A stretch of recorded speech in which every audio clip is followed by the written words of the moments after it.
Meus irmãos e minhas irmãs, paz e bem. No dia de hoje nós celebramos a Cátedra de São Pedro.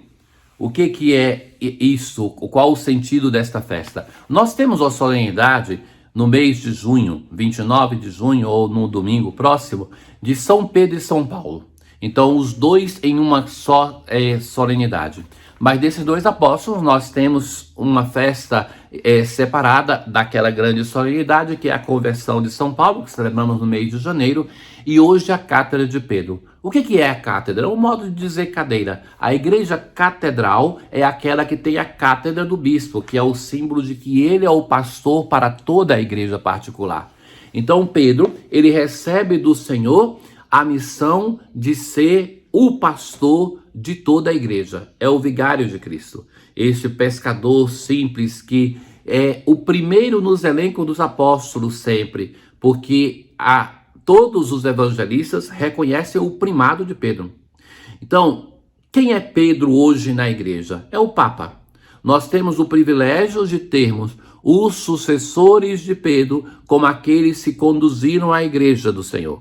Então isso é para nós uma prova irrefutável de que esta igreja católica é a igreja que foi fundada por nosso Senhor Jesus Cristo. Então que tinha Pedro, depois veio Lino, Cleto, Clemente, Cício, Cornélio, Supriano e vai até chegar o Papa Francisco. Sabe que existe uma moda perversa que muitas pessoas hoje não têm percebido, isso é aquela de nós. E me parece, meus irmãos, que isso é um fenômeno mais de Brasil do que de outros lugares. Nós somos contrários a qualquer forma de autoridade. Então, se tem autoridade, tem que ser combatida. Se tem autoridade, ela é o problema. Isso por dois motivos. Nós transformamos a autoridade naquela que deve produzir a mudança. Nós não acreditamos que somos nós que mudamos. Então nós não acreditamos que, por exemplo, a nível de Brasil, a mudança seja feita pelo povo brasileiro. Nós elegemos um presidente e queremos que ele faça a transformação por nós. Isso nunca vai acontecer, seja ele quem for. Isso não vai acontecer no Distrito Federal, no Estado, nem no município. Se o povo não assume a sua história, não existe quem o transforme. Então também a igreja é comunidade por isso, porque não é o pároco sozinho que transforma a paróquia, não é o bispo sozinho que transforma a diocese, não é o Papa sozinho que transforma a igreja. Então, o efeito colateral disso é que quando a autoridade existe, nós a combatemos. E isso tem acontecido terrivelmente a nível de igreja. Me permitam que nesse dia da Cátedra de São Pedro, eu tenho que alertar sobre isso, porque olhemos a Pedro. Pedro é aquele que nega Jesus, que não somente os outros apóstolos, mas ele também não estava aos pés da cruz. Nos evangelhos sinóticos não estão nenhum deles. No quarto evangelho está o discípulo amado. Pedro é aquele que é chamado na carta aos Gálatas, ou esse conflito também aparece nos Atos dos Apóstolos. Na carta aos Gálatas, Paulo o chama de hipócrita, por causa que ele comia com os pagãos e depois não queria que a comunidade se reunisse com os pagãos. Então, nós temos um homem que ele mesmo reconhece a sua fragilidade.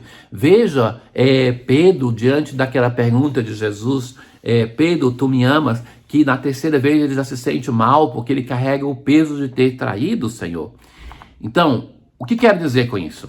Que Pedro faz parte da igreja nascente como o representante de Cristo. Em um momento principal do nascimento da igreja, que é Pentecostes, nós temos ali 5 pessoas que fazem parte da nossa igreja. Nós temos o Cristo ressuscitado, o Espírito Santo, Maria, os apóstolos e Pedro. Então, hoje na igreja permanece o Cristo ressuscitado, permanece o Espírito Santo e Maria. Mas concretamente, quem está aqui conduzindo a igreja do Senhor são os apóstolos, que são os bispos, e Pedro, que é o Papa Francisco. Romper com o Papa, romper com os apóstolos de hoje, é romper com a igreja de Cristo.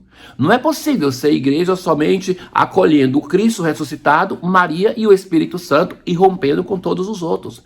Nós criamos tal nível de desconfiança em relação às autoridades da igreja e não porque é o problema nelas, mas o magistério da igreja passa pelo Papa. Então, quando o Papa se pronuncia em questão de fé e de moral, nós devemos a obediência. Mas uma estrutura que viveu por 2000 anos da história que vive, ela vive porque teve um rebanho que obedeceu. Então, nós temos o risco hoje de implodir a igreja do Senhor. Porque a cada vez que os meios de comunicação que se tornaram perniciosos em divulgar notícias falsas, a cada vez que o meio de comunicação fala alguma coisa, nós acreditamos neles e começamos então a dizer, não, o Papa falou isso, o bispo falou isso, mas por que o bispo agiu assim? Então parece que a autoridade tem que ligar para cada um de nós e dizer assim, olha, eu estou pensando em decidir assim, eu posso? Então o caminho ao contrário, meu irmão. E quando você quer saber o que pensa o Papa, não se fie tanto na boataria da internet. Pegue os textos, o Papa escreve encíclica, exortação apostólica, mensagem. Então, nós vamos e lemos a fonte, não a fofoca. E se nós olharmos a história do papado, teve um momento de papas que não foram as criaturas em termos de vida moral e de santidade mais belas. E, no entanto, nós temos uma sucessão de grandes papas dos últimos séculos da igreja e que devemos louvar o Senhor, que devemos sustentar. Se cada um de nós tem o seu problema e que continua muitas vezes tendo a dificuldade de resolver, o que é governar aquele que é o maior grupo de pessoas do mundo? A Igreja Católica sozinha é maior do que quase todas as nações da terra individualmente. É um rebanho numerosíssimo, 5.000 bispos espalhados pelo mundo. Então pense o que é isso. E depois, eu creio na competência da minha igreja, porque nenhuma instituição incapaz ia durar tanto tempo na história. A mais longeva das instituições. Então, atenção, porque o Papa e os nossos pastores não podem ser perseguidos por aqueles que são de igreja, mas devemos a eles a obediência, o amor e o respeito. Então, isso dito, pensemos um pouco sobre as leituras de hoje. Na primeira leitura é o próprio Pedro que escreve e vai dizer assim aos presbíteros, como ele é presbítero: sede pastores do rebanho do Senhor, cuidai dele, não por torpe ganância, não como dominadores, mas como modelo do rebanho. É o conselho daquele que é pastor.